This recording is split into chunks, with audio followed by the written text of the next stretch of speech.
Hi everybody, Alex here from Expert Forex, and in this video I'm going to show you how I became a millionaire by finding perfect indicator and robot settings. Now there's a lot of detail that goes into this process, so I'm going to most probably be doing this over a number of videos, and we're going to address the important ones step by step. But essentially, here are the factors to consider when using indicator settings. Firstly, psychology and ownership. It is so important that you regard your indicator or your forex trading robot as your servant and you are the boss. And the difference between successful traders and unsuccessful traders is the other way around. Unsuccessful traders regard the forex robot or the indicator as their boss, and they expect the indicator to tell them how to trade. And it is just the wrong way around, so we've got to get that right up front. Then we're going to look at areas such as sensitivity, how you use indicators and robots to either produce lots of trades with lower quality or fewer trades with higher quality. And it also involves temperamental things like, are you aggressive? Are you a balanced type of person? Are you a conservative type of person? We'll also look at whipsaws, and whipsaws are basically false signals, and how you can control forex robots or indicators to reduce the impact of whipsaws. And you need to balance whipsaws with sensitivity. The more sensitive your settings are, the more whipsaws you're going to get. The fewer whipsaws you want, then you have to use less sensitive indicators or robots. Also, the factor of uniqueness. Now, settings, a lot of people think settings apply to everything. If you have a moving average setting, it will apply to any currency, any time frame, any market phrase, and so on. But in fact, every single currency has a different personality. Every time frame has a different personality, and every market phase has a different personality. So the currency can have a sideways personality and a trending personality, and so can the time frame. So it's a very dynamic thing. So when people ask what are the other settings you use, they are creating a recipe for failure, because settings do not apply all the time. They change over time. And then we're going to be looking at the purpose of certain robots and certain indicators. You need to understand how those work.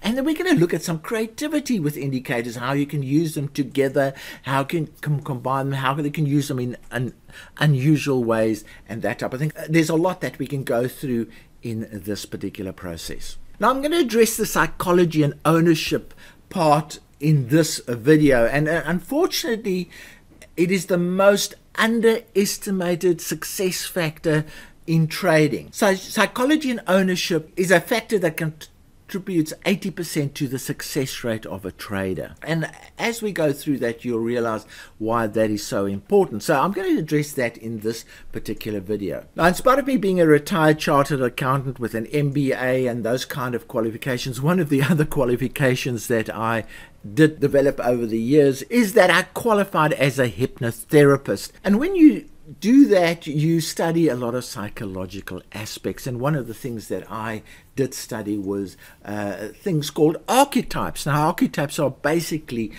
roles that people play in their lives. So, for instance, if you look at an actor, the actor can play a certain role. In the one role, they might be an adventurer, and the other role, they might be a lover, and then a detective or something like that. So you can regard those as roles, and those roles play out in your own life. So you also play certain roles as you go through. You play the child role, and you move on, and as you get older, you can really get into some really exciting roles. You can be a very successful financial person, you can be a person of action, that type of thing. So that's why studying these archetypes is quite important, to know where the person is currently in their lives, which archetype are they filling. And where this comes into play with forex trading is that, as I mentioned earlier, it is so important that you are the boss when you're dealing with indicators and robots. Now, being a boss is not a natural thing for a lot of people. A lot of people like being the child or the student or the employed worker who just takes commands and does their work. So they're not naturally bosses. Bosses have unique characteristics that make them bosses. They take responsibility, they give instructions, they manage resources, they change things when things aren't going well, they are creative, they network with other bosses, they measure their results constantly, and they provide benefits to their followers. Whereas followers, on the other hand, just do a job. They follow instructions. They have lower creativity. They network with other followers, which makes it worse, and they look and rely on benefits. Sometimes the followers do not see the big picture where the boss actually does, and they might have a limited perspective because of that, and the boss has a much bigger view of what's going on. But the boss generates well above average income, whereas the follower has to rely on their salary, and their salary increases. There's a lid on their earning ability. So that is why I'm stressing this point considerably. You have to have a boss's mentality when you are dealing with the indicators. You have to tell them what you want them to do. They are merely tools, or as I do, I regard them as servants to us, the traders. And we have to have that boss mentality. Now, I can't tell you, I've taught over 10,000 students, and I can tell the winners are the ones with the boss mentality. The losers are the ones that sponge. They just want information. They just want formulas or trading steps and things like that. They are not creative. They don't see the big picture of what it entails to trade a ever-changing market like the Forex market. We can see that very clearly when we support clients. The more advanced trader will ask, why did you use that setting for that indicator? Whereas the follower type of client would say, please give me the settings for the moving average indicator, because of their lower perspective of not knowing that those settings are not applicable to all currencies, all time frames, all market types, and so on and so on. And we're going to be looking at those kind of settings in a lot more detail in future videos, but it is very important that before you even start this activity that we're going to go through, that you put yourself in a boss archetype. You pretend, you take the role of a boss when you're dealing with indicators and robots. You cannot credit them or rely on them to make you successful. You have to use them to create your own success. It's a very subtle but important aspect to Forex trading. So that really covers point one on this list, and we'll look at the others in a bit more detail. But what I want to show you is a really practical application of how this works. Now, one of the courses that I highly promote are some services which are mentorship services provided by a lady called Hetty Nell. And she has the most amazing ratings on the internet in this particular area. And I was wondering, and I've known Hetty for a long time, and I was wondering, and I looked at how her course is set up, and I said, now why is Hetty so successful as a teacher?